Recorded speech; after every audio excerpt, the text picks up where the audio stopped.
আল্লাহ রাব্বুল আলামিন জান্নাতে কারা যাবে, জান্নাতের ওয়ারিস কারা, তাদের গুণাগুণ আল্লাহ তাআলা বলেন ক্বাদ আফলাহাল মুমিনুন। সফল কাম হলো ওই সমস্ত মুমিন, ওই মুমিন সফল কাম আল্লাযীনা হুম ফি সালাতিহিম খাশিউন, যারা তাদের নামাজের মধ্যে খুশু হুজুর, খুব নম্রভাবে খুশু হুজুর সহিত নামাজ পড়বে, দিল মন ইতমিনানের সহিত নামাজ পড়বে, নামাজের মধ্যে নিজের মনকে হাজির রাখবে, এদিক সেদিক করবে না। আল্লাযীনা হুম ফি সালাতিহিম খাশিউন, নামাজের মধ্যে আল্লাহ রাব্বুল আলামিনের ভয় তার অন্তরের মধ্যে থাকবে।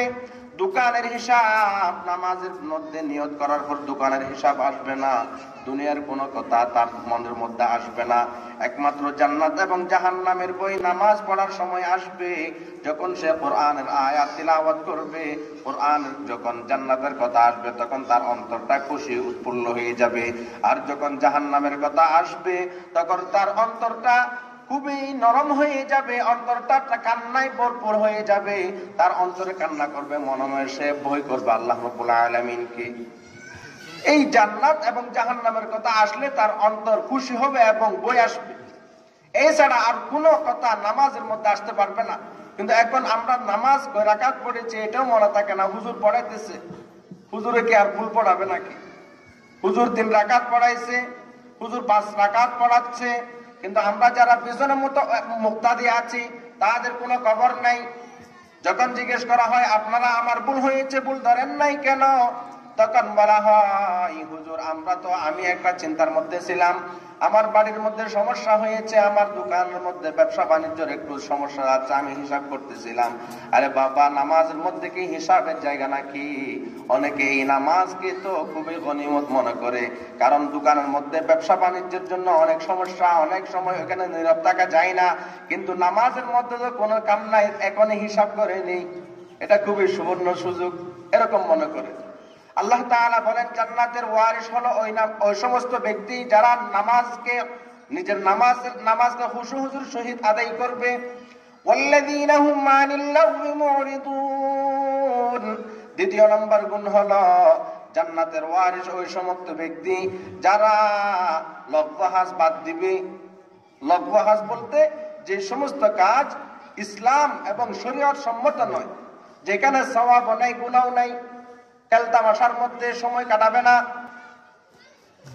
জুয়া খেলা এটা কবিরা গুনাহ। এখন আমরা জুয়া খেলতেছি না, মোবাইলের মধ্যে লুডো আছে, ক্যারাম আছে, সবকা আছে, এগুলা খেলতেছি, এখানে জুয়া নাই, কিন্তু এটাও লঘু কাজ। এটা কি বলা হয় লঘু কাজ? মোবাইলের মধ্যে যে সবকা খেলতেছি এটা যদিও বা জুয়া না হয়, আপনার সময়টা আল্লাহ রাব্বুল আলামিনের ইবাদত থেকে বঞ্চিত হচ্ছে, তাহলে এই সময়ের হিসাব দিতে হবে। আপনি যে ঘোরাফেরা করতেছেন বেকার, আপনি এমনি সকালবেলা হাঁটেন, ডায়াবেটিসের জন্য সমস্যা নাই, তখন আপনি তেলাওয়াত করেন, মনে মনে তেলাওয়াত করেন, তাসবিহ পড়েন, জিকির করেন, হাঁটার সময় আপনার ডায়াবেটিসের ডাক্তারের কথা অনুযায়ী নিয়ম মানতেছেন, আপনার ডাক্তারের নিয়মও পালন হয়ে যাচ্ছে এবং সাথে সাথে তাসবিহ আদায় হবে। والذين هم عن اللغو معرضون والذين هم للزكاة فاعلون। তৃতীয় নাম্বার গুণ হলো যারা ঠিকমতো যাকাত দেয়, যাকাত আদায় করে। আমাদের দেশের মধ্যে যদি প্রত্যেকেই 100 পরিমাণ 100% প্রত্যেক ব্যক্তি ঠিকমতো যাকাত আদায় করত, বর্তমান বাংলাদেশের মধ্যে যে অভাব অনটন দেখা দিচ্ছে এটা দেখা দিত না। অনেক মানুষ আছে দৈনিক 10,000 20,000 টাকা খরচ করতেছে বেকার, আবার অনেকেই আছে ঠিক মতো খাওয়ার জন্য তার বাড়ির মধ্যে চাউল গুলা নেই, তরকারি নেই, বেগুন কেনার টাকা নেই, সে তরকারি ক্রয় করার টাকা নাই, কিন্তু আমার মন মতো আমি খাইতেছি। আমার বাড়ির অনেক বড় বড় মানুষ, তাদের বাড়ির যে কুকুর আছে কুকুররা খাইতেছে, কিন্তু সাধারণ মানুষ খাইতে পারতেছে না। তার বাড়ির মধ্যে কুকুর রাখছে, কুকুর পালন করা জায়েজ না জায়েজ হারাম সেটা ভিন্ন বিষয়। আল্লাহর হাবিব বলেন যে বাড়ির মধ্যে কুকুর থাকবে সেই বাড়িতে রহমতের ফেরেশতা প্রবেশ করবে না।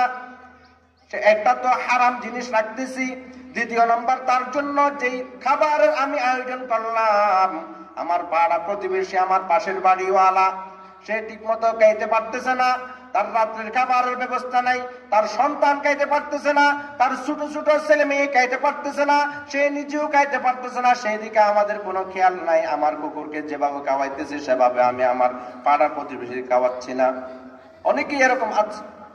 ওয়াল্লাযীনা হুম লিয-যাকাতি ফাঈলুন, যাদের ৭.৫ তোলা স্বর্ণ অথবা ৫২ তোলা রূপা বর্তমান হিসেবে যদি এই ৫২ তোলা রূপা পরিমাণ থাকে, বর্তমান হিসেবে এক কোটি স্বর্ণ প্রায় ৮০-৯০ হাজার টাকা, এগুলো যদি ১ বছর অতিবাহিত হয়, ব্যাংকের মধ্যে টাকা থাকুক অথবা মাল সম্পদ থাকুক, সে নিজের হাজত আসলিয়া যেগুলো তার নিত্য প্রয়োজনীয় জিনিস, এগুলো ছাড়া যদি এক্সট্রা এই পরিমাণ টাকা থাকে, ৪-৫ লক্ষ টাকা যদি থাকে, তাহলে তার উপর যাকাত ফরজ ১ বছর অতিবাহিত হলে, তাহলে ৪০ ভাগের ১ ভাগ ১০০-২.৫%, ২.৫ টাকা, ১০০-২.৫ টাকা, ১,২,৫০০০ টাকা যাকাত দিতে হবে। যারা যাকাত আদায় করবে আল্লাহ তাআলা বলেন তাদের স্থান হলো জান্নাত। ওয়াল্লাযীনা হুম লিয-যাকাতি ফাঈলুন ওয়াল্লাযীনা হুম লিফুরুজিহিম হাফিজুন, যারা তার নিজের লজ্জাস্থানকে হেফাজত করবে। আরেক নম্বর গুণ হলো যারা নিজের লজ্জাস্থানকে হেফাজত করবে তারাই জান্নাতি। ওয়াল্লাযীনা হুম লিফুরুজিহিম হাফিজুন, তার লজ্জাস্থানকে হেফাজত করা। ইল্লা আলা আজওয়াজিহিম আও মা মালাকাত আইমানুহুম ফাইন্নাহুম গায়রু মালুমিন, স্ত্রী ব্যতীত, এটা ভিন্ন বিষয়। আরেক বিষয়, অর্থাৎ নিজের স্ত্রীর কাছে যেতে পারবে, নিজের স্ত্রী ছাড়া অন্য কারো কাছে যেতে পারবে না। বর্তমান তো গোলামবাদীর প্রথা নেই, ওই বিষয়ে আলোচনা করার প্রয়োজন নেই। ওয়াল্লাযীনা হুম লিআমানাতিহিম ওয়া আহদিহিম রাউন ওয়াল্লাযীনা হুম লিআমানাতিহিম ওয়া আহদিহিম রাউন, আল্লাহ রাব্বুল আলামিন কোরআন মাজিদের মধ্যে বলেন, যারা নিজের আমানত এবং ওয়াদা রক্ষা করবে, আমানতের খেয়ানত করবে না, ওয়াদার খেলাফ করবে না, তারাও জান্নাতি, তাদের স্থানও জান্নাত, তারাও জান্নাতের মিরাস পাবে, জান্নাতের ওয়ারিস তারা। বর্তমান আমরা কিভাবে ওয়াদা খেলাফ করতেছি সেটা বললেও আলোচনা করার কোনো প্রয়োজন নেই। প্রত্যেকেই নিজের নিজের স্থান থেকে আমরা ওয়াদা খেলাফ করতেছি, প্রত্যেকেই নিজ নিজ স্থান থেকে আমরা আমানতের রক্ষা করতেছি না। ওয়াল্লাযীনা হুম লিআমানাতিহিম ওয়া আহদিহিম রাউন ওয়াল্লাযীনা হুম আলা সালাওয়াতিহিম ইউহাফিজুন, আল্লাহ রাব্বুল আলামিন বলেন ওয়াল্লাযীনা হুম আলা সালাওয়াতিহিম ইউহাফিজুন, যারা তাদের নামাজকে ঠিকমতো আদায় করবে, হেফাজত করবে, ৫ ওয়াক্ত নামাজ ঠিকমতো আদায় করবে, উলাইকা হুমুল ওয়ারিসুন, তারাই হলো একমাত্র জান্নাতের ওয়ারিস। আল্লাহ রাব্বুল আলামিন আমাদের প্রত্যেককেই আল্লাহ তাআলা এই সমস্ত আমানত, এই সমস্ত এই যেগুলা সিফাত বলা হয়েছে, যে গুণাগুণগুলো বর্ণনা করা হয়েছে, সেগুলো আমাদের অন্তরের মধ্যে, আমাদের ভিতরে আল্লাহ তাআলা ফিট করার তৌফিক দান করুন। ওয়া আখিরু দাওয়ানা আলহামদুলিল্লাহি রাব্বিল আলামিন। আসসালামু আলাইকুম ওয়া রাহমাতুল্লাহ।